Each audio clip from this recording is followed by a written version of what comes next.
mboolem directeur ci biir kër gi macha allah daal di tam wéyal nuyoo boobu dem seeti kilifa diine yi ak kilifa aada yi boole ci cofeel gudul jeex nu ngi leen di nemmeeku di leen ziyaara ñaanal itam xalifa généraux yi yal na yàlla yàggal ñoom ñëpp seen taxawaay nee nañu salaamaaleykum dugg ci biir hôpitaux yi cliniques yi ak dispensaires yi ñaan yàlla mu wéral ñëpp te bañ a tëral kenn ñi nga xam ne itam ñooy yëngu ci wàllu santé ak jamono ji fu mu toll nii ñu ngee ñaan yàlla sàmmal ñu leen yàlla sàmmal ñu itam gor yi baax yi nga xam ne ñoo nekk ci prison yi nattu du wees te ku ne ci àdduna ku ne dana la dal bu la dalee itam yal na yàlla fees dell sa xol bu ko defee nga nangu ko te mu jeexal lépp yal na ngeen gaaw doxi seeni soxla àdduna di demal maa ngi ñëw moo tax saa buñ fi toogee xel day dem ci sunu waajur yu baax yi yal na yàlla yërëm leen defal leen jàmm ñi nga xam ne ñooñ la ñu nekkal waaye itam xel dina dem ci ñi nga xam ne dañ leen a teel a ñàkk ñu ngee ñaan yàlla mu àtte leen ci njéggalam ak yërmandem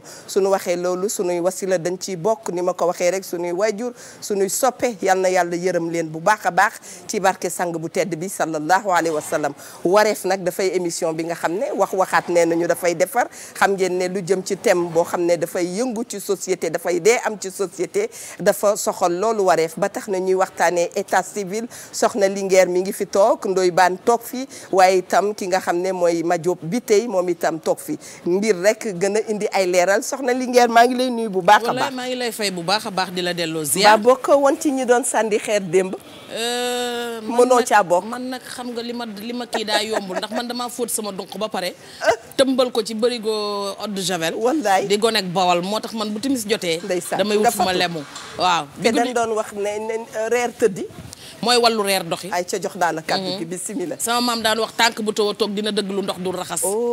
xale yi toog leen ci biir kër yi du wàññi dara ndax biig dégg naa sama dëkkandoo yi goney ngor yi dégg naa biig ñoo gaay yi mujj nañu laale ak yeneen i dëkk gox-goxaan te loolu yëpp mënoon naa ñàkk wax fa dëgg yàlla kon nañu xool rek nu xale yi di dalee toogaat ci biir kër yi door nañu daan dooreeti ne te jërëjëfati Cheikhul Khadim Cheikh Ahmadou Bamba sunu yaakaar yi tey ëllëg sama maam yàlla na mag Nelson Mandela tëpp koy jëloore di ziar mbooleem kilifa diine kilifa aday di ñaanal suñu soppe ba sunu maam Cheikh Tidiane Al Maktoum yàlla yokku leeram taasum ci barkeem Serigne Mountakha moom Cheikh Mouhamadou Bassirou yàlla na yan bi woyof lool ci kawam ak mboolem sunu xalif généraux yi yéene kenn mbaar mi ñun bu ñuy nelaw yéen a ngi ci der bi te jàmmi réew mi rek leen fa bàyyi waaye noonu la ñuy ñaanale itam Baye Abdoulaye Thiaw Laye mu yàgg fi lool te wér yaay déggeen yàlla na dëkk ak soppeem ba Seydina Mouhamed sallallahu alayhi wa sallam comme ni nga ko waxee rek delluwaat di jaal sama mbokk waa Touba yi yëpp wax dëgg yàlla soxna Jaaratu Laay Bousso moomu fi jóge di doom ci soxna May Galas magu sëñ Abdou Karim di ko ziar waa kër ga yëpp ak soxna Faat Bintou Pouy ak njaboot ga yëpp ñu ngi leen koy ziar waaye Faat Dieng waa Daaru Xuddoo sa ngi lay jooy ba léegi di ko ziar itam sëriñ Abo moom sëriñ Fàllu baax rek am solo ndax jóge fi ñëpp jooy la sëriñ Moustapha Saliou mu tedd ma seede ci yow seede yi mu seede loolu dal na mu xel yàlla bu la cat jiitu ci sa bàmmeel amiin ya rabbal alamin ñu ngi toftal sunu ñaan ci sa bos yàlla xam na ko di gërëm itam inspecteur Ndoye Bane ndax moom itam démb dafa teel a tegu ci tali bi yaa daan yëndu nit ñi ndax yëg nga ne yëndu naa la waaw ña nekk sa kanam gis naa leen ña ne sa gannaaw gis naa leen xanaa Maris. waaw gis nga moom jaajëf. macha allah di lay ziar mami di ziar invité bi di ziar kilifa diine kilifa aada yi ci réew mi. di ci jiital sunu sëriñ ba Cheikh Bassirou Abdoul Khadr di ko ñaan mu yàgg fa lool te wér. di ziar waa Pire Sañu Xor yëpp waa sëriñ Mansour Cissé sëñ Maodo Cissé ak moom parent ji bi Diagne ak notable yi fa nekk yëpp. monsieur le maire Serigne Boub ak Baye Bado. di ziar ñëpp ñi nga xam ne ñi ngi seetaan te ñaan rek yàlla nañu yàlla musal ci mbas mi. te nit ñi bu ñuy fàttee les gestes barrières ki la naan sangul defe naa ne sa taar la bëgg waaw ñi génn ci mbedd mag ñi tëdd ñan ci ëpp ñi tëddee ëpp de non ça c'est normal lu normal la dañ koy gis ci dëkk yëpp dañ koy gis ci France ba ñu defee couvre-feu ba am na ñu nekkoon ca kii ba génn yooyu dafay am mais li ma waxoon fii démb laay waxaat rek ñi leen naan génn leen su heure ba jotee ñoom dañuy fat seen jeeg seen i doom toog seen biir kër di seetaan affaire dama ne ñi leen naan génn leen ñiy influencé booy pour ñu génn su guddi jotee 21h jotee ñuy njëkk a fatu ñëpp fat seen jeeg ak seen i doom monsieur bi tey dama ngay ree loolu non c'est vrai parce que dégg naa ci ce matin waa droit de l'homme je le cite muy Gassama muy wax ni policiers yi xawma lan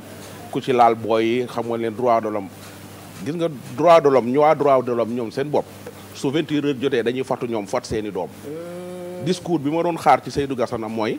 booy su heure bi jotee dem li ngeen fatu ji comme ni muy fatee moom ay doomam mu insister wax parents yi ñu fat xale yi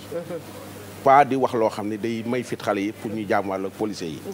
démb de 20h man laa génn. ci la ma sama kilifa yi ne fii contacté ni ma génnal ma génn ba 3h15. donc amul journaliste bu ma njëkk a génn amul journaliste bu ma njëkk a fatu. dem naa ba Pikine dem Guédiawaye ñëwaat côté yi ñuy taal yëpp dem naa fa. mais tamit su journaliste yi di bind nii am na fu ñu taal. mais nañ wax tamit am na fu ñu taalul. mais ñun xale yi waa Fass bokkuñu ci. non Fass dégguma fa dara. mais benn tali ñaari tali HLM fii nii Ngor loxo ma. foofu am na parcelle am na lu am la Grand Yoff am na. lu normal mais tamit ni loolu amee. Sacré-Cœur amul. Mermoz amul. Jëppal Derklé amul. Cambérène amul. am na quartier yu bare yoo xam donc couvre-feu bi population bi respecté nañ ko mën nañ ni à 80%. 100% mënta am ci dara. mais li ñuy wax mooy téye leen seen doom yi. dëgg la démb gis naa ci booy boo xam ne bët bi dafa tuuru ci kaw tali bi. te ñoom waaw ñoom ñoo doon sànnante ay xeer. ngay sànni xeer ba sànni xeer sa benn morom. xeer bi dal ci bët bi. maar di taali. donc nit ñi leen di influencer daal pour ñu génn. su 21h jotee dañuy fatu. voilà képp ku ci gaañu say parents ñooy sonn. say njaboot ñooy sonn. feebar bi ku ni amul wala booy ngay jaxaw di kii ak bi boobu da ngaa amul mbokk mu ci faatu. wala gisoo ko ci feebar. voilà nit daal day suy digle dafay digle bokk sa cuuraay di ma naan loolu lacrymogène daal. fanaanoo sax jeeg génne ma ci mbedd mi du ma ko def. très bien ku ci amagul soxna da ngaa ñaan yàlla am ko jigéen nag daa moomul ne ci mbedd mi ba benn heure di marché ka sànni xeer. ndeysaan. jigéen gu baax. macha allah. très bien waaw moom wax ji sax guddalu ko ma daal di dem ci dama am lu ma metti ci dëkk bi da ngay wax dëgg ngay wax de ñu naan da ngay politique feebar bi du affaire politique te les politiciens y a des politiciens qui sont derrière ça ba pare toog seen biir kër yi di influencer nit ñi pour ñuy génn y a des gens yoo xam ne duñu ay politiciens tamit la même chose dafa am yenn discours yoo xam ni nit waru koo am. très bien voilà. ci kaw loolu lay waxee rek ñun yaay lañu wax dëgg yàlla éducatrice lañu mami wax dëgg yàlla sañ nañoo wax sunu doom yi toog leen seen kër yi. seen doole bu leen ko def ci sàndante xeer def leen ko ci lu positif ci lu palpable loo xam ne yéen ci seen bopp bu ngeen yeewoo ci ëllëg sa xool seen bopp daa ngeen am fierté. am na loo xam ne bu ko nit fanaanoo wax dëgg yàlla boo ko waxee boo ko waxul. xam nga ne jëlewoo ci benn ndam. te lu waay di jëf ci àdduna rek war ngaa fexe. wax dëgg yàlla boo ko xoolee muy ndam ci yow. loolu lañ leen di ñaanal sopp leen lool nag. gone da dul wutal ndayam ak baayam coono. xam nga kuy yuut muy te boo waccoo dee yow sa yaaya nga ni sa baaya nga ni siiw lu mu fayee kër ga. facture ndox bi ñëw na bu courant bi ñëw na bu téléphone ba ñëw na leneen ñëw na. waaw bés bi di ñetti taal weer wi di juróom-ñeent fukki taal yaay war a ndar daa jollam cay dolli. nga bëgg a nekk ci mbedd mi sànnante ba ordonnance 15 000 ñëw ku lay faj. mais waxuma ku tawaree rek ceebu ñebbe bàyyi nga koy gisee miche bu tàng. ma guddal fan waaye nag yóbbu sa yaay ci mu war a dem devant le juge pour loo xam ne mënoon naa ñàkk vraiment mun nañ ko épargner suñu yaay. sa yaay du dem devant le juge de déedéet dañ lay yóbbu fee de ca néeg yu tàng yee. bu xante bee. waaw fa lañ lay yóbbu ca paquetage ba fàtte la fa yow it kuy foo bañ jàpp la doo amub avocat bu la layool de. yow tamit am nañu fa tëdd ci dëgg sax génn guñ. est-ce que xam nga danga maa neex macha allah Diop monsieur Biteyma Diop ñu ngi kontaan lool ci di la dalal. bismillah. merci jërëjëf soxna si maa ngi leen di sant di leen gërëm. di leen nuyu yéen ñëpp. di am mbégte ci li ngeen ma dalal tey jii nii. di nuyu waa kër gi yëpp aussi. di nuyu waa Sénégal yëpp. particulièrement nag suñu mbokku Daaru Muxti yi. wala Daaru Muxti ndax c'est la demeure du donateur. macha allah loolu mooy turu Daaru Muxti bi. tubaab bi nag moo ko yàq ne Daaru Muxti ba ñun ñu naan Daaru Muxti mais c'est Daaru Muxti. la demeure du donateur. këru joxekat gi. parce que borom daaru dafa mënoon a joxe. moo tax noonu la mbir mi demee. donc di am mbégte lool ñëw tey jii ci émission bi pour thème bu am solo bi nga xam ne moo tax ngeen invité ma. mais également ni ngeen tàmbalee itam fi ngeen tàmbalee mooy fi réew mi toll. fii àdduna bi toll mooy ñi ngi dund loo xam ne nii musuñu ko dund en tout cas ñun fàttali wuñ ko fekke wuñ ko suñu jamono. àdduna bi yëpp tëju économie àdduna bi yëpp am problème. ku ci nekk di bay sa waar di xool nan la ñuy def ba yëf yi dem mais nan lañu def ba suñum réew également yëf yi impact bi du am solo noonu.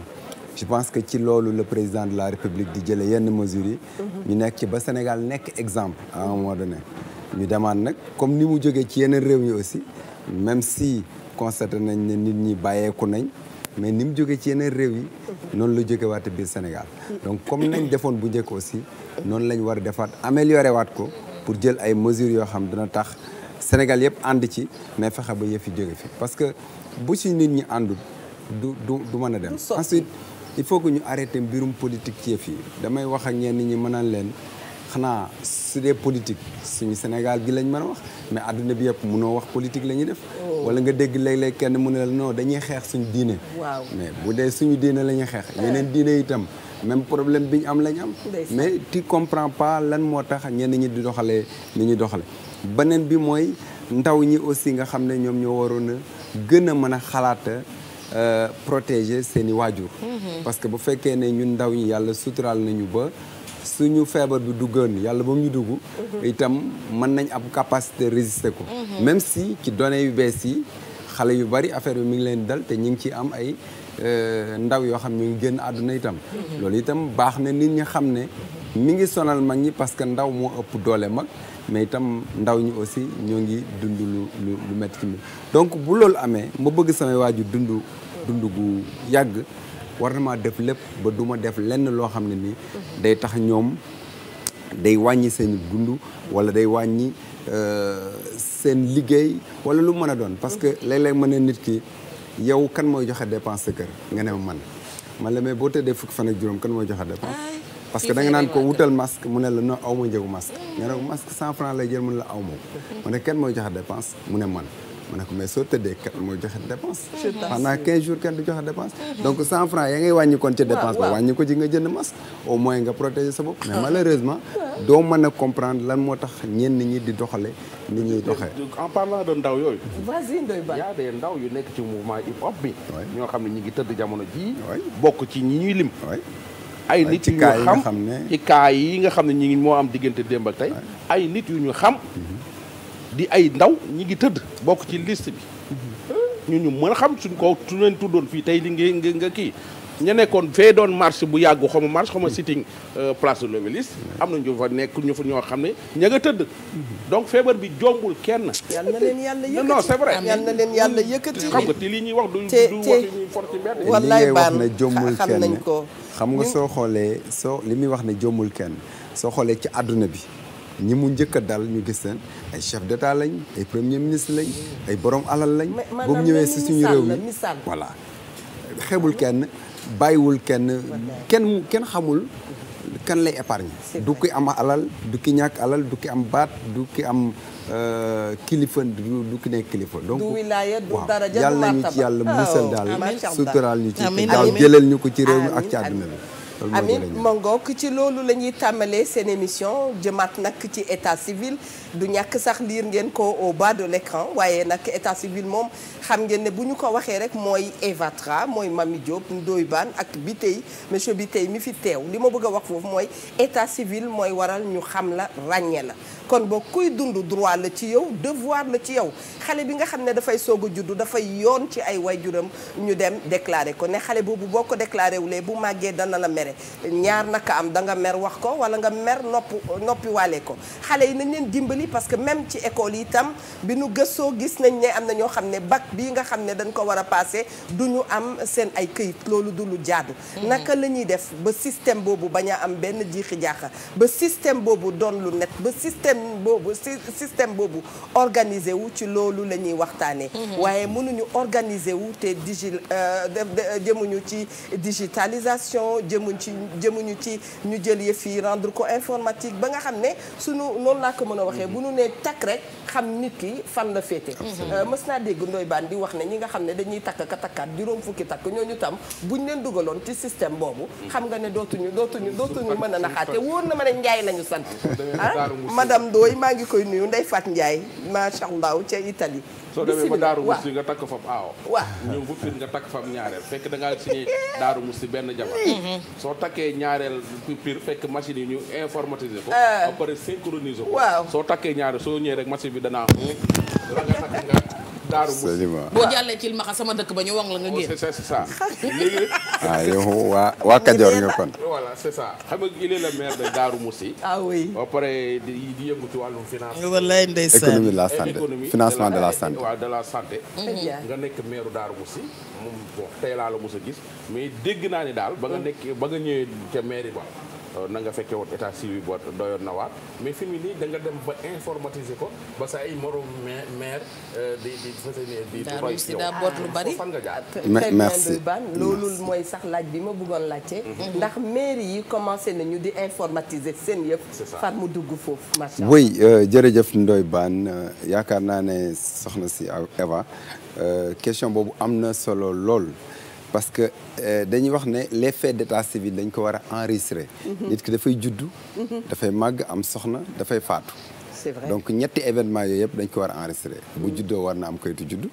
su màggee ba am soxna war nañ ko enregistrer. bu faatoo aussi war nañ ko enregistrer. mais malheureusement léeg-léeg doo comprendre ñay yor état civil ba léeg-léeg du ñu xam njëriñ la importance ba ak risque yi ca nekk yëpp. yi ñu mën a indil nit ki su fekkee ne bind ba baaxul. damay joxe exemple rek bi may def seconde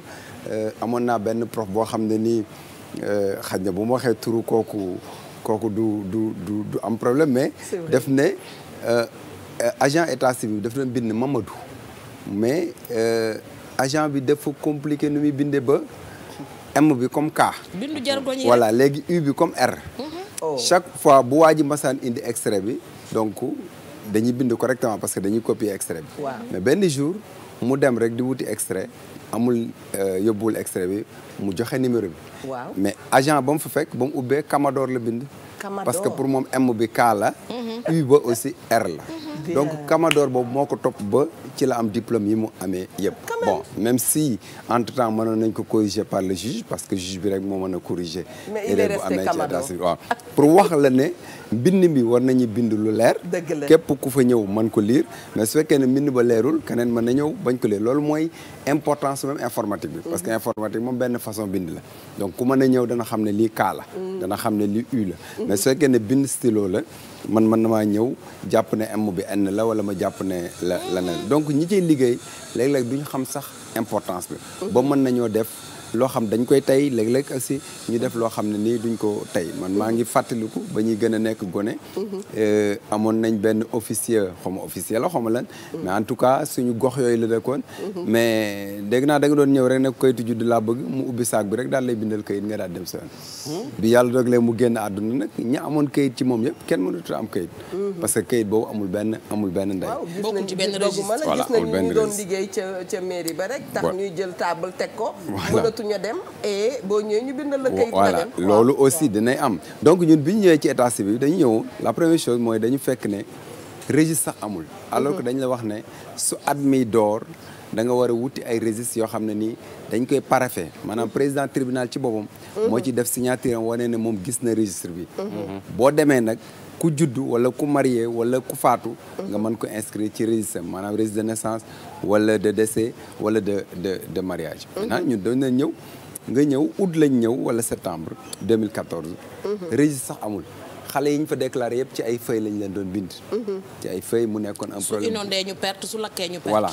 et parfois sax day réer parce que ay feuilles la rek ñu def ko ci benn caisse. léeg-léeg nga dugg foo xam da ngay fekk secrétaire ba teg beñeem di ko lekk ci kaw kayit yi. mangu noonu nag wala ñu jox ko sax mu nekk kayitu caaf gerte caaf donc loolu nekkoon un grand problème il fallait trouver une solution par rapport à ça mais séance tenante c'était difficile parce que tàmbali nañ lu mat fukki weer yoo xam ne nii amuñu registre il fallait nga dem wuti ay registre te xaalis bi koy jënd amul donc il fallait trouver une solution mais ñu gérer année bi mu jeexee ñu ne donc bëggatuñoo gis nit koo xam kenn du ko bind ci registre il faut ñu bind leen ci ay registre fekk bi ñu defee évaluation bi gis nañ ay at yoo xam ne ni ñoo xam ne ni amuñu registre man am naa sam benn xarit boo xam mi nga Europe jamono yële woo na ma di ma wutloo extrait de naissance bi ma joxee numéro bi biñu demee xool kenn gisul numéro bi amul te moom am na ci carte d'identité am na ci extrait ba ma ngay maanaam liñ naan maa ko dund maa fekke yaa ko fekke loolu je l'ai vécu plus d'autres yoo xam ne nii am nañ nationalité française ñu mujj leen déchoir seen nationalité parce que tout simplement problème d'état civil am na ci donc il faut que nit ñi conscient que ne état civil dañ ko war a gérer gestion bu mucc ayib donc problème yooyu yëpp bu ñu ko gisee ñu ne quelle est la solution ban solution lañ mën a am donc il faut ñu wut ay bindkat yu baax mais bindkat yu ndawe aussi parce que ñañ fa doon fekk waaw xawoon nañ nekk ay mag yàgg tuuti donc dese na daal il fallait nga jël ay ndaw yoo xam ne ni xam nañ ne seen avenir mi ngi seen kanam te yenn erreurs yi buñ ko defee mën na yàq seen avenir donc ñooñu dañ xaw a ragal yenn yi donc il fallait moderniser d'abord en commençant par améliorer personnel bi fa nekk mais tout en gardant aussi les anciens parce que ba leen fa jëlee aussi léeg-léeg nga am ku soxla extrait nga ñëw kenn du ko mën a gis benn waaye la ñuy wooye fële moom rek moo xam nan lay def ba génne extrait bi ci registre yoo xam ne nii si ay cahiers sax parce que ay registre de 76 c'est ay cahiers 32 pages cahiers 50 pages lañ leen doon def donc ñu ne nañ jéem a xalaat nan la ñuy defee affaire yi ci machine yi pour ñun au départ il fallait rek nga ñëw di ko saisir ci ordinateur bi après benn audit des procédures bu ñu amoon foofu ak le ministère des collectivités territoriales ñu discuter ñu wax ñu benn projet bu amoon ministère des collectivités bu tuddoon ERA c'était le programme d'appui à la modernisation de l'état civil mais dafa amoon benn système informatisation boo xam ERA la tuddoon ñu ngi woon foofu ñun ci ñoom ñu ne leen léegi dañu bëgg ngeen informatiser ñu suñu état civil bi ñu ñëwee foofu installer ñu système d'informatisation ñu jënd matériel bi yëpp mais malheureusement doxul chaque fois bu doxee une journée bu ngoonee affaire yi yàquwaat. ERA moom ERA. waaw système ERA boobu ñu installé. waaw 3 milliards yi ñu ci defoon nag xanaa mairie. bon booy lire dañuy wax ne depuis 2016. Union européenne yaakaar na appuyé woon na état pour que ñu moderniser état civil bu Sénégal. malheureusement bon man maîtriser wu ma nag côté boobu parce que xaw ma ñaata. en tant que maire non parce que loo xam ne doon nañ ko waxtaanee ak maire yi parce que. ministère des collectivités territoriales moo ko doon gérer directement. kan moo am compétence su gérer loolu c'est les maires ou bien il y a le ministère. te ministère dafa organisé wu avec ses directions et autres. man bi may dugg ci programme boobu dañ leen wax ñu ne ñu at mu jot dañuy jël ay communes test. nañu woon ren 2016 la woon yaakaar naa danañ jël 30 communes. ñu waxtaan fexe bañ dugal ci suñ commune mais malheureusement bi ñu installé système bi ça n'a pas marché donc bi ñu amee audit des procédures boobu waa ministère yi ci lañ waxtaan ci lañ ñu orienté vers benn waay bu ñuy wax Diop mu yor muy installé système automatisé des mairies la ko tuddee Lamine Diop voilà Lamine Diop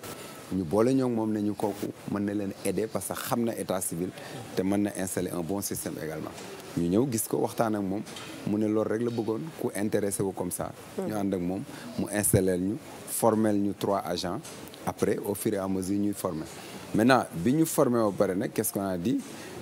c'était en 2019 je pense lañ def formation boobu ñu ne léegi kon de 2010 à partir de 2019 képp koo xam yaa ngi koy déclarer rek na nekk ci informatisation bi informatisation nag du loo xam du saisir rek la donc ay données yu ñuy denc la parce que dafa am serveur boo xam mooy denc données yi mais également dafa amaat beneen système boo xam ne ñun ca la ñuy dencaat données yi pour au cas où problème amoon na ci données yi fanaan ca mairie ba itam données yi génnoon na dencoon nañ ko faneen en même temps aussi que yaa ngi ci informatique bi yaa ngi aussi ci registre yi parce que toujours da ngay bind registre yi di bindaale informatique bi mu nekk loo xam aussi lu am njëriñ la parce que melu ne ERA non pour le moment ñun bañ ko installé ba rek amuñu benn problème chaque fois bu ñu amee problème à distance sax la ko jóg di régler. et li ma neex ci biir Ndoye Bane dañuy dee jooy ne liggéey amul dañu koy dee jooy ne liggéey amul bare na ci xale yi bëri moromu Papa Jean Sarr yi nga gis ci dëkk bi dañu war a am liggéey te dañu doon tiit sax ne bu bés bu ñu jëlee yëf yi informatiser ko indi système digital mais système bi dafay robotiser wu mais gis nañ ne en même temps qu'il faut qu'il y ait des gens derrière pour booster boobu intelligence machallah et mieux encore on avait une dame boo xam ne ni musta laal ordinateur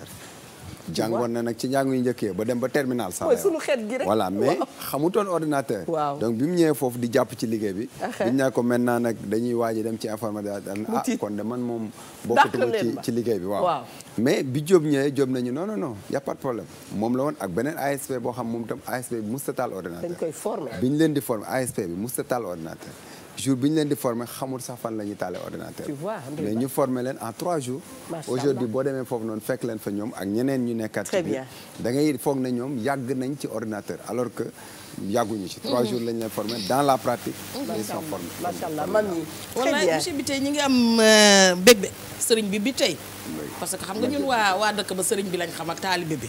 ñi ngi am mbégte bu baax pour dalal la ndax xam nañ commune bi nga yor fan la xam nañ li fa nekk itam ndax ñun li may faral di tooñee sama bopp rek ñun bool yi pour nga yóbbu ñu ci wutum këyit ak yenn yi léeg-léeg day xaw a metti ndax dañu naan jaru ko wala xale bi dama koy yóbbu daara ja kër sëriñ bi la jëm donc jarul déclarer wala bi muy judd sax bàyyi ma nga ca daara ja moom ci boppam donc du am temps pour déclarer ko rawatina ci ak diggante boobu nga nekk ni mu xatee mais nga am bëgg-bëgg ak volonté bu toll ne ñëw taxaw ne man lii ma fekkoon dama koy changer kon dañu la ciy jaajëfal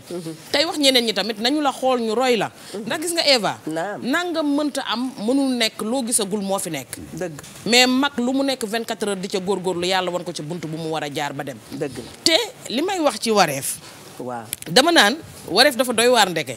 ndaxte boo toogee nekk ci dara di ko xalaat danga naan lii du lu rëy lii garaawul lii du lu metti mais bis bu tem bi jógee ngay xam ne ndekete mbir mi sëb la ko bënn nga ci biir te fa mu nekk gën na sori sax fa ñu koy xaar ndax ndekete ci diggante bi nit di juddoo ba muy faatu yàlla na yeex lépp lu fa kayitam réer wala lu fa kayitam juum mën na yàq addunaam ci lu baree bari nga gis jàng ak ni mu mettee yeewu fajar daw ñuqi dem école sa papa mën na bañ a am njëgu kaye sa yaay mën na bañ a am njëgu goûter xale yi nga gis leen surtout ku nekk région wu Diourbel fi ngay doxee ba egg Cheikh Ahmadou Bamba wala feneen ni mu mettee nga koy def di ko def ba bak xëy taxaw ñu ne la mënoo ko def te yow defoo ci dara neexul bi jàngi jotee dem nga jàngi non dama jël exemple suñu doom jooju doon wax mais am na ay xale yu jógee kër Amadou Yàlla dem jàngi Thiès wala jàngi feneen am nañ même problème boobu am na xale yu jógee kër Yaaba Diop ñëw jàng si Thiès am nañ même problème boobu mais dama ko xëy na jël ci suñu doom jooju nga xamante ne dafa jaaxle te problème am mooy moom du responsable ci dara li ko dal kan moo ko teg ay waajuram wala kan moo ko teg paa bi toog ba maire yi wan ko ginnaaw mu war a dellu këram nag dem gëm yàlla wekk njoowaanam mu ñëw toog nag di bind jargoñ xam nga ne man mii nga xam ne 8 heures laa dugg ci école bi 8 heures et quart maître bi ne ma danga may tànqal demal ñibbi boo ma joxee résultat lu ma fay def lu du ay bindi jargoñ dana la dal ndax ci lu ne ngay dugg non dama faa nekk di taasu mu ne ma demal ñibbi ba suba nga dellu si waat macha allah Diop macha allah mais suñu ñëwaatee ci logiciel boobu noonu logiciel boobu bon gars yi dañ koy jënd wala oui bon état mi ngi liggéey pour mën a informatiser système bi yëpp au Sénégal et que ñu relier ko aussi de sorte que comme ni pays tubaab yi di am su ma nekkee Dakar gi soxla sama extrait de naissance à Darou Mousty ma mën a dem ci benn état civil ñu mën ma ko tiréel état mi ngi jaay ñëpp ou bien yaa am non état mi ngi liggéey ci leneen moom mais ñun ñoo ngi ak ñoom Diop mais système bi ñu installé aussi dañuy wax c'est interopérable c'est-à-dire que quel que soit système bu mënoon am bu état installé itam bii pour mu jóge fi dugg ci boobu day daal di yomb donc amul problème que yeneen communes yi en attendant état li muy wër mu am ko yeneen communes yi installé système boobu parce que bu ñu ko installé itam bu beneen système ñëwee dañ ci mën a dugg sans grande difficulté et dana fekk ñoom ñu numériser actes yi parce que xam nga Darou Mousty ñi ngi ko def commune rurale yaakaar naa 1976 ba léegi mi ngi am ay kayitu judd ñu bari seen i kayit nga fa donc bi ñu installé système bi il fallait que ñooñu ñëpp nga dugal leen ci biir ordinateur yi nga informatiser leen numériser leen et loolu aussi il faut souligner et féliciter également une jeune fille boo xam ne ni dafa nekkoon foofu EBAD la defoon et dans son mémoire mu ne mi ngi doon def mémoire am ci numérisation de l'état civil mu ñëw comme elle est de Darou Mousty mu wax ñu mu ne dem ba ñu mais ñu ne fii mënuñoo fay de mu ne amul problème parce que day bind rek mu ñëw toog bi mu toogee di ñu numériser nañu acte 2014 ba 2018 fin 2018 xam nga lu ma leen ci tegal bor la de monsieur le maire. mi ngi fa léegi agent la on l'a recruté. très bien on l'a recruté parfait. donc moom moo commencé numérisation bi sax en réalité. ba bi ñoom Diop ñëwee formel ñu gars yi moom daanaka moo nekkaat encadreur u ñeneen ñi parce que moo nekk le tampon entre agent yi ak l'officier d'état civil moom mooy vérifier mooy encadrer mooy def le tout ça donc de 76 à aujourd'hui il fallait nga dugal acte yooyu yëpp. 44 ans voilà 44 ans. et moo tax ñun fi mu ne nii barki dem maa ngi koy publier di leen féliciter ñoom itam. ci liggéey boobu parce que de 1993 à 2000 acte ya fa nekk yëpp numérisé nañu moo ngi toll ci ay 51 700 et quelques. maanaam juróom fukki junni ak benn ak téeméer ak ñeent fukki yu tegal. yoo xam ay kayitu juddu la yoo xam dugal nañu. mais tey jii boo xoolee population Darou Mousty officiellement après recensement bi 48 000 la war a avec les estimations. parce que en 2013 bi ñuy def recensement bi. ñu ngi tolloon ci 38 000 et quelques. maintenant avec les estimations aujourd'hui ñu ngi toll ci 45 000 à 48 000 avant ñuy dem ci beneen recensement mais su fekkee ne am nga état civil bu fiable nga xam nit ñi ñu ngi leen di déclarer ñi faatu ñi judd mais su boobaa soo jëlee ñi judd. génn ci ñi faatu rek da ngay daal di am sa population. ensuite da ngay daal di mën a am aussi population bu leer par rapport ak at yi ñu am. da nga mën def sa pyramide des âges xool ne sama dëkk bi kat ñii ñoo fi nekk de manière réelle. bokkut ak ay estimation yoo xam ne nii ñoo ngi koy def donc loolu aussi nekkoon liggéey bu metti boo xam ne ni il nous fallait des bras. malheureusement on n'en avait pas mais am na ay volontaires yoo xam ne ni ñëw nañ ànd ci liggéey ba tey jii ñu mën leen a maintenir au niveau noo leen di def ak code de la famille bi nga xam ni waxu leen ngeen numériser am da ngeen a anticiper en attendant am moo tax sànq ñu ne la en même temps que ñi ngi numériser registre bi aussi dafa nekk parce que le juge registre bi lay jël signé ko au départ bu ñuy tàmbali bu at mi jeexee itam juge bi dafa war a ñëwaat signé waat registre bi ne tëj naa ko kenn amatul droit bind ci kenn. ngir daal di dugal ci machine bi. non fekk na dugg na ci machine ba pare ñun. mais juge bi moom këyit boobu nekk foofu moom mooy def foi par rapport ak moom. kon am ngeen registre am ngeen. voilà ñaar yëpp am nañ registre am nañ information. léegi kay lu ci yàqu rek leneen la mën a yàqu. naka ngeen di def ak cahier de village ak cahier de quartier yi nag moom. ba tey xam nga cahier de village yi chef de village moo ko yor pour enregistrer moom tam les faits d'état civil pour mën a ñëw. déclarer leen bu fekkee décès la wala naissance wala mariage y a pas de problème par rapport à ces cas là maintenant peut-être même mën nañ dem sax ba moderniser ko mais comme ñun suñu dëkk yi aussi dafa xaw a des ñi nekk ci chef de village yi am na foo xam ne ni duñ ko mën ba léegi kay yi la ñuy gën a mën bu ñëwee état civil ñu mën leen ko dugalaatal ci ak ñooñu wax ni li ñuy comme li Eva wax ndaw soosu xale bu jigéen boobu nga xam ne xale bu jigéen tactile la nekk ca Daaru Musti jàppale leen ba kii bi ñëw logiciel bi ñëw te personnel bi foofu li leen di indemniser amul solo ay junne ki ñaari junne la mais yow mbaadu maire boo xam ne da nga leen daggal ay 150 000 250 000 bokk na ci li nga xam ne xaj na doon na indi yenn jafe-jafe ci état civil parce que ba ñuy ñëw foofu aussi li nga doon fekk état civil mooy da nga soxla extrait da ngay fay 300 parce que ay volontaires ñoo fa nekk ñoom ñuy jël 300 yi man defar extrait bi maintenant ñun on s'est dit non il faut qu'on arrête ça nañu wuti ay timbre xaj na dëkk yu mag yi ñoom tàmmoon nañ timbre mais suñu dëkk yee tàmmuñu woon timbre donc ñu ne nañ wuti ay timbre donc extrait bu nekk dafay am timbre buñ ci taf maintenant ñu ne nag léegi 50% yi ñuy liggéeyee timbre bu nekk 50% yi dañ koy delloowaat ñi nga xam ne ñoo nekk biir état civil pour seen motivation bu ñu pare ak li nga xam ne aussi moom la ñu leen di jàppale mais dañ ko def 1 an aussi xool comme cette fille là moom lañ njëkk a xool ñu ne comme am nañ possibilité nañ ko defal contrat moom ñu daal koy defal contrat muy am salaire mais teewul bu motivation ñëwee aussi ñu motiver wàlle ko moom les 2 ASP yi fa nekk aussi ñu former leen ñu nekk ci liggéey ba su weer bi dee aussi ñu am motivation boo xam ne ñoo xam nga ñàkk a joxe demal xam nga ñàkk a joxe dara boobu xam nga Eva mag buy naan ndox bu tàng suukar saa tax te nag li may faral di wax rek ku bëgg ci dara da ngay def ci dara pour bu dara ji pare nga mën ci am dara te muy dëgg mënoo teg magum policier ne ko demal jàppal ma saaku yàmbaa te doo ci am dara mu dem jàkkaarloo kam jàkkaarlool muy dealer boo xamante ne rescapé de guerre la dil na fu ne kooko ju mën koo jox ay millions mu wër ko ne moom bu ñibbee këram a ngay tas fekk na fa jabar ju war a dem ay doom yi war a tasaaroo amul lu mu fayee këram bor yaa ngi koy xaar mais kooku ngor moo fay lalu pour mu toog mais man tamit tey su ma ñëwee bëgg a def ak luubal indi koo xamante ne warta am kayitu juddu ci réew mi ma ñëw yor sama 300 000 francs bokk toog yow ci ruq bi nangu laa jox 200 000 yi mais danga ma koy defaral parce que tamit nit ki il faut nga dalal am xelam ca la muy def gis nga frustration fekk génne wuñ ko ci suñu liggéey yi Sénégal lu bari dina taga témbe corruption du fi jóge tamit parce que nit ki da nga koy defal la nga warloo ak moom pour mën koo tere mu wuti leneen man mënumaa yor sama kër jéeg bu toll ne man war a añ war a reer Buuba Nduur ne ma kaay di ma xëyal te bu weer wi dee du ma la fay su ma fayul woon ba léegi wuti naa leneen mbaa ma dem di dóor feneen di xar matt nit ki da nga koy jox dara lu dalal am xelam soo koy di ko liggéeyloo liggéey bu jaar ci yoon te dafa am liggéey yoo xamante ne état bi mi ngi koy sàgganee du ma ne sàgganee carrément mais defu ca la ca war carrément te fi muy dugal xaalis bi gënuñu leen koy yelloo lu mel ne ay bàjjanu gox lu mel ne ñenn ñi nga xamante ne ñoo nekk ci yenn hôpitaux yi ak ñi nga xamante ne ñooy defar état civil ak ñeneen ñooñu dañoo war di leen dàmp ba seen xel bàjjenu gox yi ñu ngi ñëw nekk ay cadre la ñu ay cadre la ñu war a doon macha allah ay cadre la ñu war a doon dame de valeur yooyu monsieur le maire dañuy ñëw ak yow rek ci laaj boo xam ne daf ci am solo lool parce que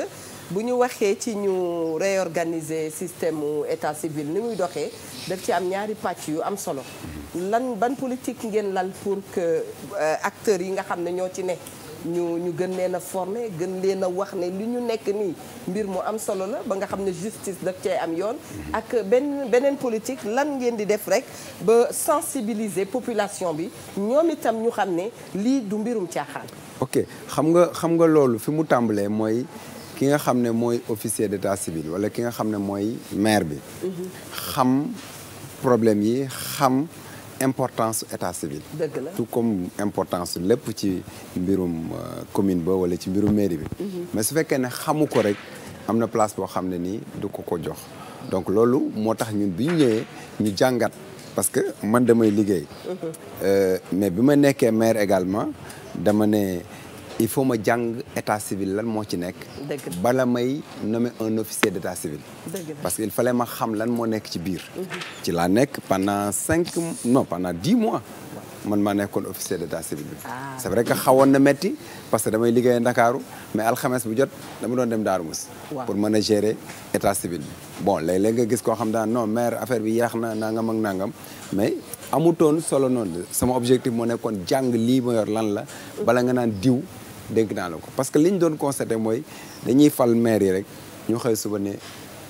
nommé naa sama adjoint officier d'état civil wala nommé naa tel officier d'état civil voilà ce qui fait que parfois dafay xaw a politique parce que su fekkee ne Ndoye Bane dañu ànd di politique ma def ko officier d'état civil am na sanction yoo xam du ma ko mën a teg parce que maa ngi sóoraale ne bu ma ko sanctionné boo léegi dootuma jàppaleeti mais su fekkee ne agent bu nekk ci mairie bi la nga ne ko yaay officier d'état civil moom xam na ne officier d'état civil de la mairie la du officier d'état civil du maire parce que da nga fi jóge yow keneen ñëw te keneen bu ñëwee moom mënut a wax keneen ki ne ko problème yi maire moo ko fi defoon parce que dana xam ne moom moo nekkoon officier d'état civil donc c'est important d'abord ñu comprendre loolu et former nos officiers d'état civil et nos agents d'état civil parce que chaque année war nañ leen di actualiser ñu xam lan la code de la famille bi wax parce que am na ñoo xam ne ni dans les déclarations de mariage de d'instance wala célébration de mariage wala enregistrement yi léeg-léeg duñu xam nu mu demee mais nañ ko daan defee rek la ñuy def du ñu basé wu ci benn texte alors que texte bi wax na ne nii la ñuy defee mariage nii la ñuy defee naissance nii la ñuy defee décès kii moo war a déclarer kii moo war a lii nanga mais malheureusement parfois ça ne se fait pas mais loolu yëpp nag li ko yàq mooy ñàkk formation donc nous collectivité territoriale et exécutif local maire aussi am nañ obligation dem former suñuy agents yi parce que ëllëg aussi ñun on est officier d'état civil. li nga wax noonu tegaat ci loxo. am ngeen obligation. dem former leen. oui parce que on est aussi officier d'état civil. dañ ko nommé officier d'état civil délégué donc am nañu responsabilité par rapport à ça. donc demain aussi mën nañ ñu poursuivre par rapport ay actes yoo xam ne ni. keneen def na ko te ñun ñoo ko dénkoon. lañ ñu doon liggéey donc il faut que maire yi conscient de l'importance de l'état civil sànq yaa ko wax moi je me rappelle bi may def troisième amoon na troisième. non terminal la amoon nañ benn grève boo xam li ko waraloon mooy xale yu bari dañu defoon jugement après seen BFEM bi ñu ñëwee war a def bac ñu leen non extrait bi ngeen amee bac ci ngeen di defee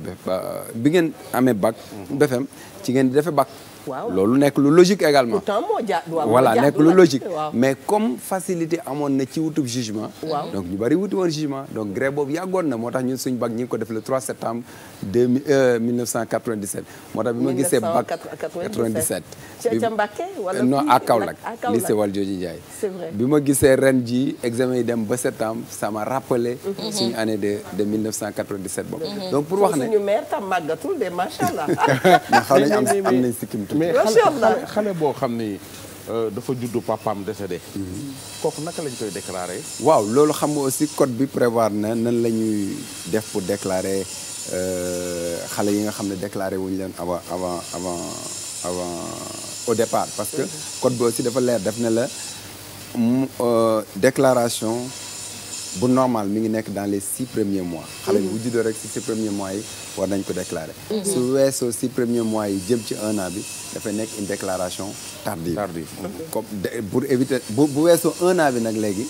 su boobaa il faut mu am jugement. te jugement bi juge rek moo ko mën a def. parce que boo déggee ñu naan jugement c'est parce que dem nañ tribunal ñu juge ko parce que boobaa juge day woo ñen ñooy témoins yi ñen ñoo mën a firndeel ne. kii nii la tudd diw mooy baayam diw mooy yaayam te nangami at yi la am bu ko defee juge bi daal di autoriser officier d'état civil daal ne ko kii nag mën nga koo bind ci acte des registre des actes de naissance ñu daal ko ciy bind. maintenant su fekkee ne waajuram nag génn na àdduna te kenn déclaré wu ko woon war nañ mën a dem wuti certificat de décès de son papa mais aussi dañ lay wax aussi ci code bi am na ñoo xam ne ni war nañ mën a def déclaration de naissance. C'est vrai. parce que souvent dañuy éviter jigéen ji donc def déclaration de naissance parce que jigéen ji mën na ñëw def déclaration de naissance. mais temps yi changé na am na gën na changé léegi nag. non dañ bu fekkee jigéen ñi mën na ko def dañ koy wax ne indi ni ñu koy wax sax certificat de mariage. lu jaadu buy firndeel ne moom ak diw mais muy wax kat ay borom ay soxnaak borom kër lañ. fi nga dugg noonu. waaw kon da ngay xamal jigéen ñi ne seen mariage yi nga gis. ñu célébrer ko sax ci ci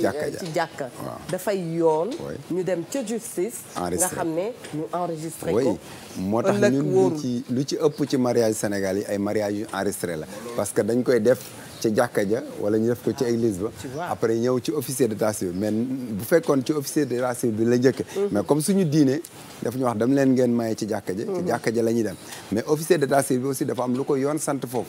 parce que dafa war def affichage des bancs maanaam affiché yëgle ne diw de nee na dafa bëgg a takk diw képp koo xam ne ni am nga loo ci xam nga wax ko loolu moo tax boo gisee suñu mbokk catholique yi nga dégg ñu ne la ku ci am loo ci wax na ko wax léegi wala mu noppi à jamais. qui se taise à jamais. nga gis ci ndeysaan donc mariage fële bu aussi xumb mariage bi dañ lay wax ne waxal bu fekkee ne Ndoye Bane mi léeg-léeg nga gis ci bu xumb waaye ñu jékki-jékki ci film yi bu neexoon sax bu fekkee ne Ndoye Bane mi dafa signé monogamie ba pare ñëw Daaru Muxti ne day takk jabar baneen léegi soo affiché loolu te dëkk ba mu dëkk aussi da nga fa war a affiché ne Ndoye Bane mi ngi takk jabar Daaru pour kum fa takkoon bu ko defee ku ko yëg xam ne Ndoye Bane mi amoon na jabar fee waaw d'accord mu mën a ñëw ne ah officier faites attention ki ngay bëgg a may jabar day kooku am na jabar te ne woon ne monogamie la wala ki ñuy bëgg a maye ndaw si ñuy bëgg a maye de am na jëkkër te kenn wàccagu ko yow jàpp nga ne mën nañoo dem ba egg foofu ndax loolu bu amoon dina arrangé ñu bari de mais loolu mi ngi am ndànk-ndànk rek mi ngi am partout rek mais mi ngi am yaa ngi wax réalisatrice ñu ngi koy nuyu ak waa régie ñu ngi wax état civil mais ñun dañu def focus ci naissance oui mais li ngay waxtaanee ni lu am solo la loo xam ne dañ ci war a taxaw absolument du ñàkk Ndoye Bane faaw mu indil ñu koo xam ni dinañ ci wax Eva dafa am ku ma ci delloo su monsieur bi tey pare dafa am ku ma ci delloo njukkal moom il a tout le code de la famille dans sa tête donc Diop c'est un bon spécialiste donc soxna si aussi foofu la ñuy waxee ne am na jëkkër wala amul jëkkër parce que kenn mën na ne ah def leen ci nànk de diw mi ngeen di bëgg a maye kat am na jëkkër ba pare parce que sëy aussi buy tas yoon moo koy tas du ñu ne da ngeen a takkoon rek dem nañ ba mu yàgg ñu ne noo bëgganteetuñ na ku nekk dem seen de loolu tasutub sëy il faut ñu dem ba tribunal wax ne tas nañ ko buñ ko tasaatee aussi dañuy ñëwaat ci état civil ba ñu enregistré waat ko ne moom la ñuy wax mention marginale wax ne kii léegi sëy ba tas na ngeen di leeral souvent la différence entre mariage constaté ak mariage célébré oui parce que célébré bi fële lañ ko célébré ca kii ba mais ñun dañ koy constaté enregistré bañ koy célébré est-ce que demoon ngeen bon li ñuy wax ci Sénégal mooy ne fañ ko defee nañ bind ne kilifa ga bind benn këyit pour wane ne moom moo maye diw ak diw mais Ndoye Bane dafa am ku ma bëgg nga delloo ko njukkal dafa am ku ma bëgg nga delloo ko njukkal indi ko mu toog fii officier d'état civil bu Banda Diop maire bu Patte d'Oie dama ko fekkee ci benn mariage civil sama rakk Ami Fall waa ji day wax ba sama yaram di daw ci seen officier bi ci boppam ci sëy waaw macha allah di leen wax ñoom ñaar ci lan lañ war a def ci seen biir sëy te muy dëgg su problème amee nan lañ war a def di leen jox ay conseils yoo xamante ne man dama toog man waxkat bi di ko déglu ba yàgg ma jóg taxaw di ko tàcc mu pare ma ñëw ba ci moom jox ko loxo ne ko sëriñ bi mu ne ma waa ma ne ko man day bis ni ki tey dégg naa loo xam ne du ma ne musuma ko dégg mais jafe na ma koy dégg ci yéen dëgg la kon kooku Ndoye Bane na nga ko jël indi ko teg ko fi ñu delloo ko njukkal mu waxaat li mu waxoon pour que ñu bari mën ko dégg xam ne am na fu ñu war a jaar Linguère dañ lay wax ne la officier d'état civil buy constater buy célébrer mariage kii boobu bu koy enregistrer même daf leen a war a wax li ci njeexital par rapport ak li ngeen choisir ngeen ñëw ne monogamie la mooy la monogamie kat boo ko xasee ba taamu jeex na ci sa dund même soxna si sax bu ngeen tàggoo monogame rek lay nekk xam nga loolu indi na ay problème yu bari ci dëkk bi soxna si aussi monogame rek la mën a nekk et polygamie nga bind limité à voilà polygamie nga bind limité à mu ne la polygamie limité à 4 nga def wala limité à 2 bu dee à 2 nag mënoo koo weesu wax la loolu yëpp wax la njariñ li wax la li nga xam ne moo ci kii bi inconvénient bi difficulté fële ci Daaru Musti ci wàllum mariage yi dem déclarer uti certificat de mariage ak yooyu parce que sunu dëkk yi mel ni ay Daaru Musti ay Pire ay Touba ay sunu gox yooyu farataaluñu ko daal oui c'est vrai que boo xoolee ci lii may wax ne juróom fukki junni nit ak benn dugal nañ leen ci numérisation bi informatisation état civil bi soo ci xoolee li ki nekk ci ay mariage bariwul da ngay xool boo ubbee registre de mariage boo xam juróom fukki nit lay jël par at soo xoolee soo amee juróom fukki ci at yi ca lay yam ca la ci ëpp ay fonctionnaire lay doon wala ay moodu lay doon mais suñu yaay yeeg suñu baay yeeg yoom farataaluñ loolu bu baax am na ñoo xam ni ñu koy gisee du Daaru Musti rek Sénégal yëpp la ni ñuy gisee ne da ngay dem enregistrer sa sëy gisuñu solo bi mi ngi am voilà dañ jàpp ne mi ngi ñëw am changement c'est que loolu dina au fur et à mesure c'est que nag bëgg am na lu compliqué lu ma la bëgg laaj parce que damay gis ni tey jii soo takkee jabar waaw ngeen dem ca jàkka ja waaw ngeen tas ngeen ni balaa sëy bee tas carrément ngeen dem tas ko ca tribunal ba tas ko ca état civil ba ñu enregistré non tribunal moom bu ko tasee rek tas na après mu jox ko état civil am na ñoo xam ne tey jii dañuy moo naam mosuñoo am certificat de mariage te tas nañu ba ku ne amaat kii am jëkkër kii am jabar te mu defuñu ci loolu dara waaw mais beneen bi su boobaa est-ce que loi bi mu war na leen a topp wala bu yéen Ndoye Bane am jabar nii amul certificat de mariage amul dara ñu jékki-jékki jëkkër ja dee ndaw sa toog amul jëkkër est-ce que vieux Diouf am na droit takk ko xam nga juge bi moom mooy dogal xam nga juge bi moom mooy dogal waaw xam nga nit ki judd na te wut kay di judd teewul judd na waaw mi nga am ne Ndoye Bane laa tudd am na kon donc mënees nañoo firndeel ne kii mooy Ndoye Bane la at yi la am kii mooy baayam kii mooy yaayam noonu lañ mën a firndeel aussi ne Ndoye Bane mi takkoon na diw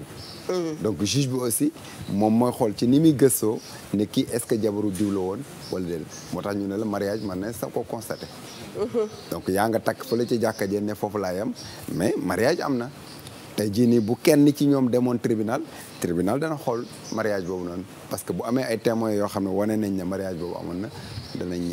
danañ ko atte ci li yoon bi wax ci loolu xam nga góor su la mayee baat fi mu ni danaa la génnal kër mais est-ce que jigéen mu am na droit ni góor may naa la sa baat génnal kër te loolu moom bon jàngu boo ko ci code bi de xaw ma ba am na partie bu mu nekkee ci code bi wala mais li ma xam mooy ñaari partie yëpp mën nañoo ku ci nekk mën na ne bëggatuma sëy bi wéy ñaari partie yëpp muy góor gi muy jigéen gi maintenant nag kan moo koy tas nee naa la tribunal rek moo mën a tas sëy ba mais Sénégal góor gi sax bu décidé woon ne wàcc naa la wàcc amagul waaw ci mën naa am ci diine moom am na ca mais ci yoon wàcc amagul il faut ñu dem tribunal mais même fii ci yoon waaw mami va même fii ci yoon waaw góor bu la nee fase naa la dalay xor ñooñal ndax danaan la bu dee gor nga bul fanaan sama kër bis bi muy doyal ci yow ci la lay sànni sama dof bi kenn dootu ko takk da ngay génn par force mais jigéen su demee ba gis lu ko tax a doyal ci sëyam fii ci Sénégal bala ngaa génn ci sëy ba di nga dund alxatiir boo amuli mbokk farlu woo jatu ne soccet mais man moom dama ci dul boole sama coow bu dee ci l'islam damay summeeku jiitu ji la tribunal dem wuti sama certificat de divorce su ñëw toog boo neetee c'est ma femme ca buntu làmb ja ma tëjlu la xam nga même loolu sax yoon bi yoon neewul rek ay nit buñ ne bëggatuñ dañoo war a wàccante même daf leen di may période boo xam ne waxtaan daf cee amaat. c'est vrai maanaam période de réconciliation ñu waxtaan ndax juboo dana am du bëgg sax ngeen gaaw séparé wu. loolooy waral tribunal di leen dem loo ko ñëwaat. voilà ngeen di dem ak boo seetloo tribunal souvent day renvoyé danaan ñëw leen tel jour ngeen ñëwaat parce que day jàpp ne ci diggante bi mag mën naa ñëw wax ci ba juboo am te loolu moom lañ prévoir ci diine ñoom gars yi nga xam dañuy dem lijjanti ji certificat de mariage nag te seen jabar yëpp loolu rek tem la. waaw loolu aussi xam nga officier d'état civil bi aussi dañ koy lijjanti ci dëkk bi dañ koy wax ne booy enregistré mariage bi aussi ñaar ñëpp war a taxaw. waaw mais fii nag du ak ñaar seen ay ñëpp témoins. oui ak seen i témoins ci loolu ngay waxee ne lii mooy inconvénient ak avantage yu tel statut bi nga choisir monogamie la wala polygamie. mais léeg-léeg nit 50 000 muy indi la non seulement 50 000 mais parfois sax gars yi duñ joxe dara mais dañ leen di dimbale far indi seen bopp problème. man keroog bi ñuy ubbi suñu état civil bi ñu ko informatisé maa ngi rappeler loolu agent yi ne leen dee leen moytu parce que léeg-léeg nga bëgg a dimbale nit ba far yow problème fekk la ci. parce que ëllëg bu kenn ci ñoom taxawee ne man musuma taxaw ba ñuy defar certificat de mariage problème day daal di am. parce que juge bi dana enquêté xool kañ lañ ko def. est-ce que dëgg la wala du dëgg su boobaa problème ngay daal di am. donc gars yi koy lijjanti yëpp c'est la même chose que buñ dellu si waatee ci juddu yi. waaw am na ñoo xam dañuy jël ab registre rek. registre ba tëj nañ ko ñu dem yokk ci ndoy baan. 30 minutes doyuñu 20 minutes doyuñu mais gis nañ ne am na beaucoup de cas de fraude ci biir état civil te état civil di loo xam ne ni ñu ko waxee rek mooy nit waruñu mun ñun ci suñu dëkk yu mel nii comme Afrique loolu di fi nekk problème encore te ci ban siècle la nekk ban kii la ñu nekk oui on doit dépasser ça xam nga maa ngi lay wax ak informatisation bii nii njëriñ bennaat ci njëriñ yi tey jii nii ñi nga xam ne dañuy wut ay kayitu juddu di wut ay kayitu juddu rek man def naa tey jugement ñu jox ma né en telle année ma ñëw toog ba mu yàgg wala xale bi nga xam ne dafa judd papam déclaré na ko de moom kayitu judd mu dem ba CM2 parce que tardé na ci yoon bi ñu ne ko wàññil ko ay atam xam nga ñun bi ñuy jàng sax loolu lañ doon wax day wàññi ay atam day wàññi ay atam jàll day judduwaat alors que jugement mooy ki nga xam mës sa am kayitu judd loolu mooy jugement mais loolu pour mu am exceptionnel la war a nekk exception et loolu pour mu am sax dañ naan ko demal ci état civil ba nga dëkk ñu xool kayit yi ndax nekkoo ci benn kayit su boobaa bu ñu ko vérifié ba pare officier d'état civil bi nag doog di bind benn kayit pour wax juge bi ne ko ma job bi tey de xool naa ko ci kayit yi ma yor yëpp nekku ci benn kon kenn déclaré wu ko mën nga ko wutal wan ngaa joxe ordre ñu wutal ko kayitu judd. Très bien. Juge bi ci loolu lay basé wu parce que officier d'état civil bu Darou Mousty moo ne ko kii amul benn kayit. maintenant ñun ak informatisation bi tey jii. loolu xam bu njëkk mënoon nga ñëw rek nga fekk ñaata junni xam nga juróom fukki junni nit ak benn wax naa la. soo ci bëggoon a wër kenn te kooku xamul sax année numéro registre xamul dara. da ngay wër rek ndax am na wala amul. loolu du yomb mais avec informatisation bi tey da ngay dugal ma job bi tey rek mu daal lay génneel ma job bi tey yi nekk ci machine bi yëpp nga nekk kan mooy sa yaay ak sa baay mu wax ko nga xool boo ci gisul benn nga ne ah kon yow amoo kayit boo ci gisee yaayam ak baayam nag nga ne ko yow yaa ngi nii soxla woo kayit d'ailleurs bu ñuy def les audiences foraines souvent doon nañu arrivé mooy jugement yi juge bi nga xam ne day jógee département ba ñëw ba ci gox-goxaat yi pour jàppale voilà pour jàppale nit ñi am na ci ñoo xam dañ doon ñëw ne man sama kayit réer na parce que xamul numéro ba jàngul mënu ko xam donc wër mënuñu koo gisal mais ak audience foraine yooyu da nga ci gis ak informatisation bi nit ñëw ne man dama bëgg ñu defal ma kayitu judd bu juge bi ñëwee ñu ne ko xaaral ñu xool pour bindal la kayit boobu di fi war na ne amoo kayit ñu xool ci machine bi gis kayitam ne ko mais yow déclaré nañ la fi mu ne kayit bi dama ko wër ba bëgg dee kenn mënu ko gis parce que man xaw ma numéro bi mais su joxee ndeyam ak baayam ñu daat koy pour wan la importance bi nga xam ne loolu am na ko tey ji man je suis officier d'état civil en même temps que sama officier d'état civil ba fa nekk mais tey benn waaye dëkk Darou Mousty gisante ak man fii soxla woon extrait de naissance mënut a dem ba Darou Mousty mu jafe ko ak informatisation bi nii mais man damay dugg ci système bi rek tirer extrême daat koy signé jox ko mu daal di et tout le monde est tranquille maintenant su ñu demee nag ba mu national su boobaa moom ça va être beaucoup plus facile. kontaan nañu ci distance bi nga def ñëw fekk sinu itam li ñu ci gën a neex mooy leeral yi nga indi ñu ngi lay ñaanal nga àggaleeg jàmm lan mooy nekk message yu tàggatoo bi bon santaat leen gërëmaat leen ak inviter encore une fois les populations ñuy déclarer les faits d'état civil sax lañ koy wax mooy ñett yooyu moo wax juddu bi mariage bi faatu gi loolu nañ ci nit ñi góorgóorlu bu baax beneen bi c'est particulier à Darou Mousty mooy comme foofu laa dëkk nekk le maire damay inviter aussi les populations à ce que ñu dem vérifier ji parce que avec informatisation maintenant ku xamul sa numéro mën nañoo gis sa extrait nga ñëw xool ba xam sa extrait am na wala amul pour éviter loolu dal sama xale boobu nekk Europe te ñu xool extrait amatul donc su loolu amee ñun mënuñu ko wutal rek kayit faaw ñu bind président tribunal ne ko kii kat am na kayit yi mais lii lañ ci gis président tribunal moo ñuy wax yoon wan lañ war a jaar pour ñu mën ko donc ñoo ngi invité toutes les populations daal ñu dem xooli ba xam seeni tur mi ngi ci registré bu ci nekkul ñu xool ban solution la ñu beneen bi aussi mooy mbas mi ñuy dund invité ñëpp particulièrement encore suñu waa dëkk parce que bu njëkk ba amuñu woon benn cas mais jamono yi cas yaa ngi commencé ñëw suñu dëkk donc invité leen à ce que ñu respecter les gestes barrières mais wax toujours ne man dañ maa jàngal ne boo jéggi tali bi da ngay xool gauche ak droite donc du ma xaar président de la république wala maire mu jéggal ma tali bi damay xool gauche droite bu kiiwul ma doog di dem monsieur le maire ma tooñ la mais dama am doom sama kër mu ne ma maman dañ ñu jàngaloon ne booy da ngay xool gauche ak droite mais maintenant da ngay xool gauche ak droite jakarta bi gaaw mais xoolal yëpp beneen bi nga ma ne ko du ma xaar loolu nit ne ma non suñ doom yaa ngi nii ci école yi kon amatul lu ñuy daw ma ne ko mais sa doom malgré que yaa ngi ko yóbbu école muy jàngi parce que contexte bi moo ñu obligé ñu dem jàngi mais teewul yow boo jéggi tali bi da ngay xool gauche ak droite pourtant nee woon ne sama doom a nga ci école ba moom itam y a le risque que buy ñibbi si oto mën na ko bëgg mais da ngay xool ne ma nga ci école ba mën na faa jële corona donc man kon jërtu may moytu donc na ñëpp moytu Sénégal am jàmm adduna bi am jàmm yàlla defal ñu xewal ci réew mi ku nekk delluwaat ci sagom ak ci yitte amiin soxna Linguère wallaay am mbégte bu baax toog ak moom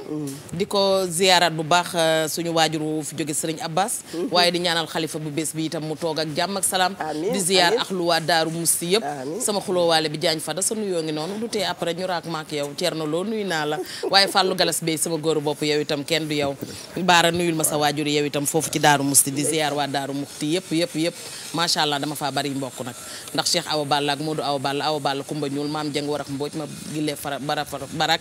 farakor ndaama xam nga man nag damaa mën a tagg samay maam nag delluwaat di ziyaaraat ñëpp di waxaat waa Sénégal kenn gënu leen nanu moytu ndax kenn ku nekk bu ñu naan la moytul tëddaay ba rek lañu lay bañal maire wax na ko sànq ki war a joxe dépense bu tëddee te bu sàq jeexee surga yooyu mbaa njenc biir kër ga tuxu ku ci nekk bu ñu naan la moytul sa bopp a tax ndax xale yi toogaat ci biir kër yi dafa xat amuñu fu ñu tëdd waaye foo wéer sa ndong ba bët set yomb na yàlla toogaat leen bu leen ko Ndoye Bane di wax c'est pas parce que Ndoye Bane dafa ànd ak Macky Sall c'est pas parce que mami day politique c'est pas parce que tata Eva day lemal naan leen dem leen toog déedéet dañu leen a bëggal lu baax rek dem leen ngeen toog du leen wàññi dara yàggul 16 jours la ñu jàppagum su weesoo mën naa am jàngoro ji jóge fi tata Aji Fall yow kenn du yow di wax sama tonton monsieur Sok ne ko anniversaire u jàmm ak salaam sëy bi gën a barkeel gën a saawaan baawaan yow jigéen ju baax nga macha allah yaag say xarit yëpp waa Sénégal kenn gënu leen askanu yaa ba xari maam maa ngi leen di tàggu ak Assane Maram Pende gis naa seen taxawaay sama anniversaire bi macha allah ñu ngi nuyu bu baax waa Koweït ndax ñoom itam ñu ngi ñuy seetaan di souhaiter joyeux anniversaire à El Hadj Moustapha Sy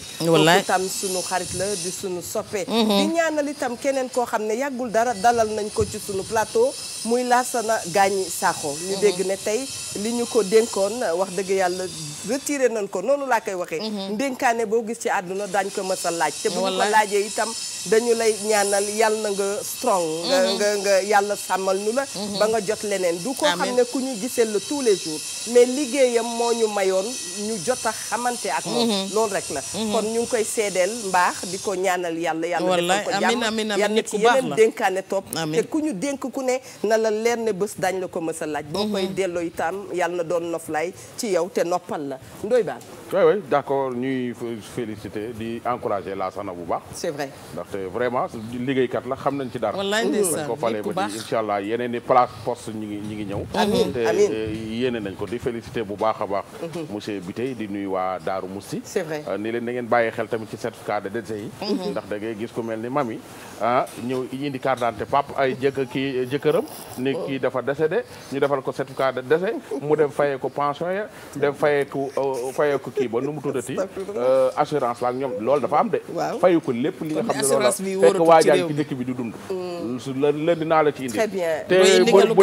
bu leen dara metti booy di génn nii. il faut ngoon na ngeen suivre.